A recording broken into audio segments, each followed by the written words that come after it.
What we tell a lot of our clients is, if you look at the definition of architecture, it's the art and science of building. I'm a little more the art side, and John is the science. I would say a lot of what I do is establish an interior layer and an exterior layer and a certain distance between, so that whatever needs to happen in that in-between space can happen, whether it's structure or piping or ductwork. I'm very interested in a contemporary language of architecture, but I'm also, as I've evolved as a designer, I see the importance of things like the connection to landscape, the use of natural light, the feeling of materials, how spaces work programmatically. You know, all these things I'm much more in tune with than when I was as a younger designer. Our projects have gotten a little bit quieter, a little bit more serene. When we were beginning, one of the first projects we did was the University of Alaska Art Museum, which is a very kinetic, very kind of aggressive statement, which was appropriate for that project.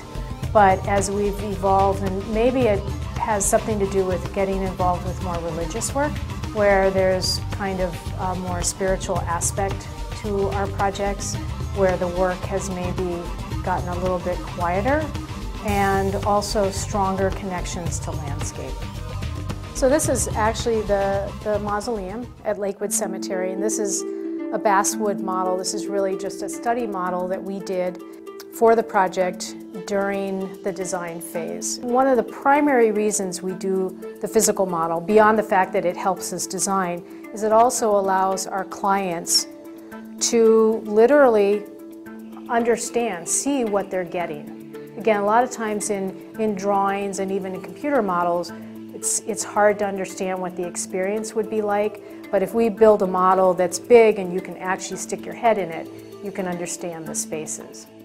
If you think about a lot of mausoleums, older mausoleums, they're very dark and they're very inwardly focused. They don't connect out into the larger landscape. And so we took this project and literally did the exact opposite.